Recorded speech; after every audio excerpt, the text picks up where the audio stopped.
Hi everyone, Clifton here with another live stream. Hope you're good, hope you're well. I talk about all sorts of topics, mainly to do with photography. Let's quickly discuss a photo shoot that I had yesterday. This place was like a hidden room. I think they call it the Grotto within Newmarket, where they have all these Christmas trees and Christmas lights and everything. It's really nice. You could go in, I think have 3-5 minutes at a time, and then you had to go because there was always a queue there. It was pretty low light. And you could even see in the model's eyes, the pupil or iris was like huge, like Puss in Boots from Shrek. It was still fun. I like catching up with Blaise, who I've worked with a few times. This is Blaise here from a photo shoot we did a month or so ago. Now I've stalled a bit. Let's go have a look at this photo. The one that I'm thinking of working on today. This might be one of my favorites. It's a wider shot than what I usually do. But I like her expression. I like her placement of where her hands are, even how she's got her heels draped over her shoulder. Towards the bottom middle part of the image, there's a reindeer. There were two in this place, but one of them fell over, and you can see it in some of the photos. I think I'll just leave them in, because I think it's kind of funny anyway. But yeah, I'm thinking of trying to tweak the colors for this, even though I like this, and then apply the color grade from another photo that I also edited, which I have preloaded into Photoshop. So this will be my second attempt at trying to copy the color grade from one photo and then applying it to the other. Doesn't Trey Ratcliffe live there too? Trey Ratcliffe. Maybe. I like his name. He's got Cliff in the name. Now, I did get sidetracked a lot. Let's see, I had the photo shoot, low lights, camera struggled big time. I could tell really when I went in, I was going, oh man. It was the shutter speed was really low. There's a rule where you're supposed to have double the shutter speed of your focal length. So if you've got a 24mm, then your shutter speed should be maybe 1/50th of a second, so more higher than what the focal length of the lenses. So we're going for a very Christmassy vibe, and I really like what the room looks like. There are some corners you can see right up here. I don't know if I'll keep those in. Like, we started with this outfit, that's what she was wearing first. You can see my settings, what I did with the edit, and I might upload this to the Discord, have it as a preset that you can download. Plus you want to tweak it, and the photo you applied it to would need to be similar. Otherwise, what did it look like before? Press the backslash key. So here, that's where you can see I've made some modifications. When you're shooting wide like this, so we're at 12mm, which is 24mm full frame equivalent, then it tends to get warpy, even like the slightest amount of tilt either way. With my camera especially, I don't know if it's as noticeable on full frame or APS-C, but yeah, on mine, even like the slightest amount of tilt forward or back, and then things start looking weird. But here I could see that the trees were sort of leaning forward a bit much, and we need to straighten those up a bit, and that's where you can go into transform and just adjust that. You want to make sure constrain crop is on. Yeah, we're just trying lots of things. Here I saw that there was a reflection on the floor. I think it's like a marble floor. I try to get that in the shot as well, and I let her just do all her different poses. I don't really need to direct this model, which is cool, awesome. When I like working with models, you can just go bam, bam, bam, next pose. Whereas I can then focus a little more on the composition and what we want to get into the shot. And one thing to be aware of, and maybe for yourself, when you're working in a location like this, they've got mirrors on the walls. You want to make sure that you're not in the photo bombing. So if I saw myself, then I'll just rotate my position around until I'm either behind a tree or you see something else. And so that's something that I was aware of here, because with their previous exhibit or thing that they had, similar with lots of lights, you could also see yourself in the photo as the photographer. Yeah, just trying to not break the illusion and make it look like we're in a forest. And at this point, she'd only been wearing the heels for about like 5 minutes, and she was like, Cliff, can I take these off? I said, yes, of course, no problem. And she said, oh, I'll just throw these over here. And we took some where they were just on the floor, and I said, hey, can you throw them over your shoulder, and we'll try some like that. And I think I think these look really nice, like especially with how the shoes pop.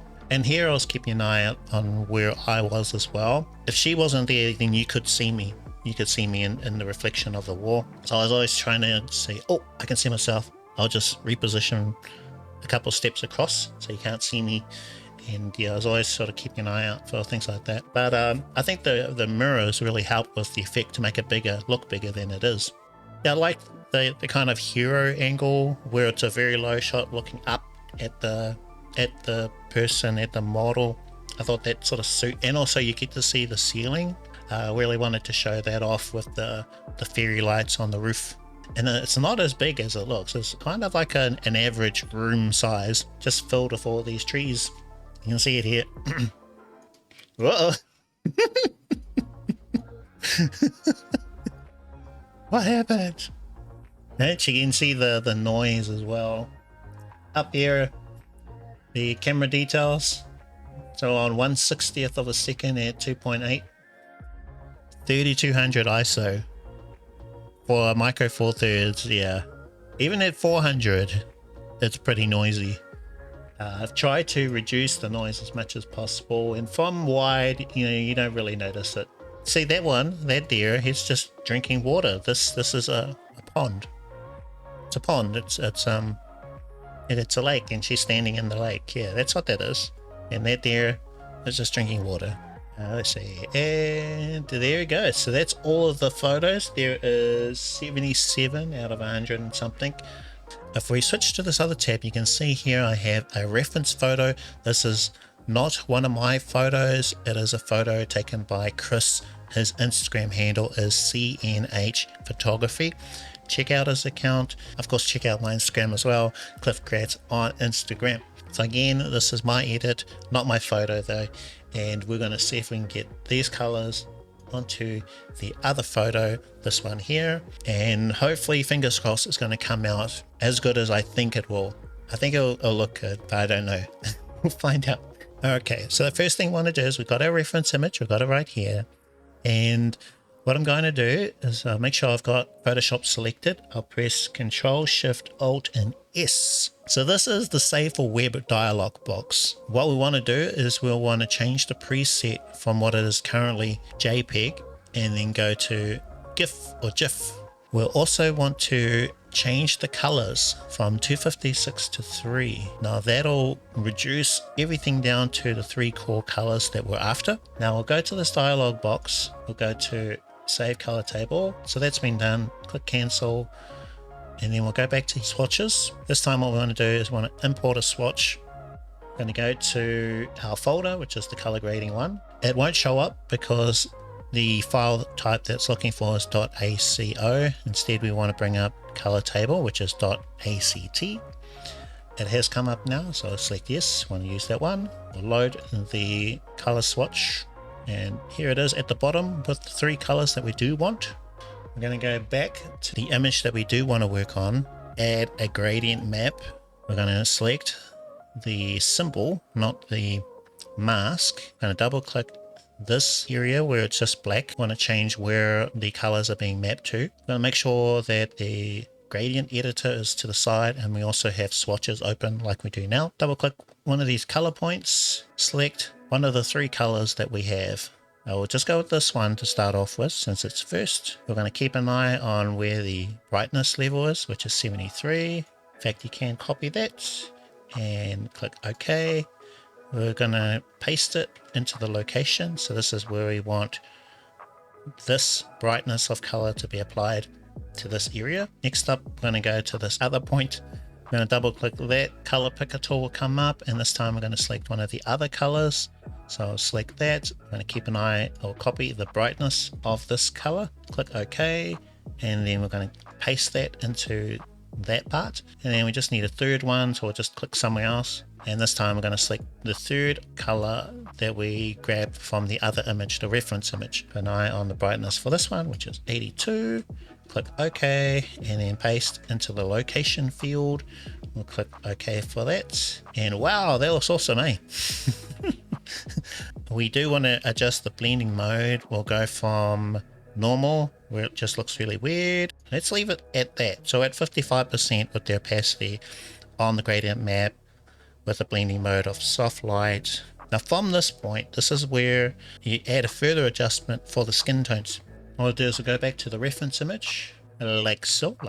We'll create a new empty layer. We'll also select the brush for sampling the brightest highlight from the skin. Gonna press and hold Alt, and I think the brightest highlight is here. What I've done with the brush is I've gone for one with hard round edges. Let's go start here. We'll just paint that. So that is the highlight color. And then from there, we want to get the darkest area. We'll try there by the nose. Next up, we want to get the midtones, and you could just select what you think is a midtone. So maybe here or here or here. So to get the overall midtone, I want to select the background image. Okay, all right, cool, easy. From there, I want to go to the menu and select the color range. Something else I do. So let's select color range. Cool. Next up, we've got this dialog box, and there is a drop down menu where you can select the midtones. I've already got it selected, but usually it's on sampled colors. We're going with midtones. That's what we're after today. But you can adjust the fuzziness if you want to, but I think this is good. This works. We'll go with OK. I'm going to press Control J, create a new layer, and you can even see what it looks like here. So there we go. I want to press and hold Alt in the thumbnail.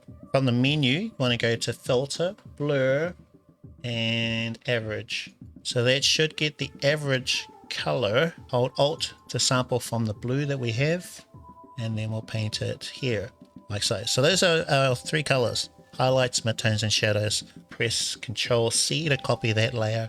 I'll go back to the other image, okay, and we'll press Control V to paste it here. We'll select the gradient map, and then we'll add a curves adjustment layer. We'll select the symbol, not the mask. I'm going to go with the white point marker, double click that, target highlight color. I'm going to select the highlight color that we got from the other image. We're going to click OK. We don't want to apply this as our default color, and then just going to select her skin. We're going to go with the midtones, go with the midtone color, go OK. No, not as a default, and then select the midtone for her skin. Okay, getting very blue. And then finally want the shadows.